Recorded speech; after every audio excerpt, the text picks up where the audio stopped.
Valeurs coopératives et nouvelles pratiques de gestion. On va beaucoup parler des pratiques dans cette seconde interview. Bonjour Éric Lamarque. Bonjour. Éric Lamarque, vous avez été président du Conseil national des universités de sciences de gestion, section 06. Vous êtes directeur de l'IAE de Paris, Sorbonne Business School, président du réseau IAE France. Et vous êtes directeur d'une chaire, management et gouvernance des coopératives financières à l'IAE de Paris, Sorbonne Business School. Je vous ai déjà reçu pour évoquer l'importance de ce thème, de s'intéresser au management coopératif. Qu'est-ce qu'on apprend dans votre ouvrage, donc coordonné avec Aude Deville et Géraldine Michel, Aude Deville IAE de Nice, Géraldine Michel IAE de Paris. Qu'est-ce qu'on apprend justement, en quoi ces pratiques sont nouvelles ? Alors on a essayé c'est la structure de l'ouvrage, on a essayé de voir deux aspects. Un aspect plus stratégie, prise de décision, et un aspect plus pratique, au sens disciplinaire, on va dire, du management. Sur le volet stratégie, prise de décision, on analyse beaucoup effectivement le mode de gouvernance, donc ce mode de gouvernance coopératif qui est fondé sur la démocratie interne et donc une personne, une voix, qui n'est pas dépendant du nombre de parts sociales qu'on va détenir. On regarde si cette gouvernance est à même de porter ces valeurs coopératives, solidarité, bien commun, enfin des choses qui existent depuis toujours, qui ne sont pas nouvelles pour le coup. Et est-ce qu'on est capable de les décliner dans la stratégie, dans l'image, dans les décisions, dans les grandes décisions ? Donc ça, c'est un peu la première partie de l'ouvrage. Et on voit que, effectivement, si les valeurs ne sont pas un filtre pour un certain nombre de décisions stratégiques qui sont éliminées parce qu'elles ne correspondent pas à ces valeurs-là, si on oublie ça, si on n'est porté que par le côté concurrentiel avec toute la tension et donc ce côté un peu hybride d'être sur des marchés concurrentiels, mais de promouvoir un certain nombre de valeurs, eh bien, elles ont eu des difficultés. Les banques des années 2008, les banques coopératives avaient perdu sans doute le fil de ça et elles ont recentré sur les valeurs pour essayer d'être moins critiquées et d'avoir un peu plus ce filtre de valeurs, ce qui a été vrai de mon point de vue. Et là, l'ouvrage le démontre, je crois. On a étudié plusieurs cas. Moi, j'ai contribué à la première partie et on voit bien quand même que ce principe de gouvernance et la volonté aussi dans le secteur financier des régulateurs que les conseils soient beaucoup plus intrusifs et participatifs, on les voit porter quand même de nouveau ces valeurs et par exemple, très concrètement, il n'y a pas eu énormément ou pratiquement pas de fermeture d'agence dans la finance coopérative comparée à la banque classique actionnariale. Donc on voit des choix stratégiques qui ont été clairement orientés. Donc il y a un volet gouvernance et stratégie dans la première partie qui est assez important pour montrer qu'il y a des choix qui ne sont pas ceux faits par d'autres acteurs du même secteur. On voit aussi que la façon de mesurer la performance, l'évolution et le fait de revisiter des indicateurs de performance plus sociétaux, c'est quand même un sujet aussi qui émerge beaucoup et ce secteur est assez favorable pour voir un peu des pratiques de mesure d'impact sociétal, qu'on n'avait pas l'habitude de voir. Voilà. Alors, cela dit, on note aussi qu'elles sont concurrencées là-dessus, la loi Pacte, des choses comme ça, donc elles sont concurrencées et donc elles doivent réfléchir à s'appuyer sur leurs valeurs pour les communiquer. Et on a vu fleurir des publicités, d'ailleurs, la banque propriétaire de ses clients sont propriétaires, enfin des choses comme ça, qui étaient tout à fait nouvelles. Donc ça, un peu, c'est ce que... Donc voilà, donc ça, effectivement, on redémontre et on remontre en fait cette idée que si on ne les mobilise pas dans les processus de décision, dans les choix stratégiques et dans l'interaction avec les managers opérationnels, qui ne sont pas toujours empreints de ces valeurs, le modèle, pour moi, n'existera pas. Donc, n'existera plus et on ne verra pas la différence avec le cas classique ou le cas actionnarial. Ensuite, on regarde des pratiques. Donc on regarde des pratiques, alors 2-3 exemples rapides. Premier exemple, en marketing, c'est quoi une marque coopérative ? Donc il y a un capital de marque, comment on peut construire une marque employeur, une marque pour ses clients, comme l'ont fait des grands groupes dans d'autres domaines, qui ne sont pas du tout coopératifs, mais du L'Oréal, des choses comme ça, ils ont créé de véritables stratégies de marque, et donc notamment Géraldine Michel évoque cette idée d'un capital marque coopératif, construit sur les valeurs, justement. Ensuite, vous avez une réflexion naturelle sur la proximité. La proximité, donc c'est du marketing, c'est de la relation client.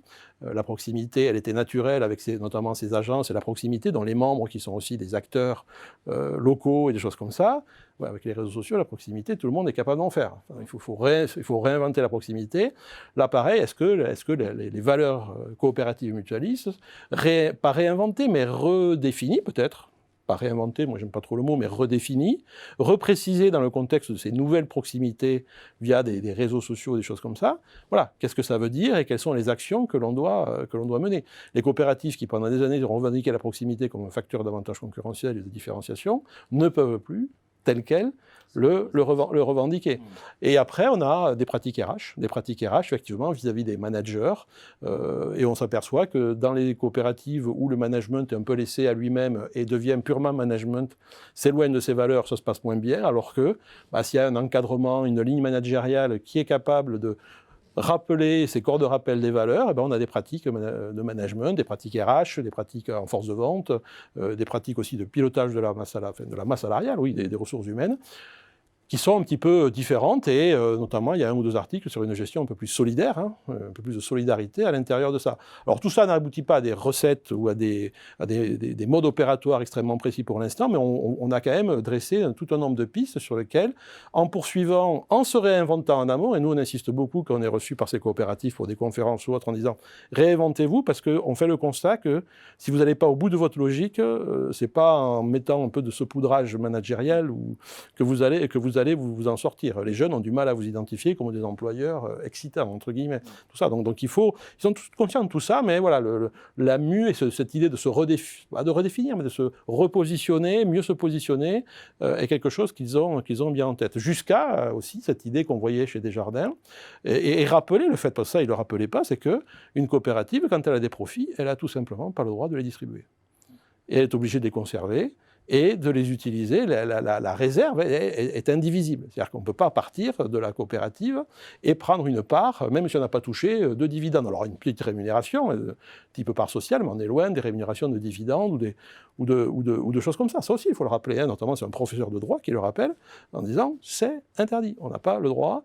De se distribuer le profit entre membres. On peut rendre aux membres, sous forme de ristourne, une partie du capital, il faut le décider collectivement, et une coopérative ou une mutuelle est l'œuvre pour ses membres, donc ça c'est la logique. Et puis si on ne fait pas ça, on garde le capital pour des actions de solidarité, pour le territoire, pour des choses comme ça.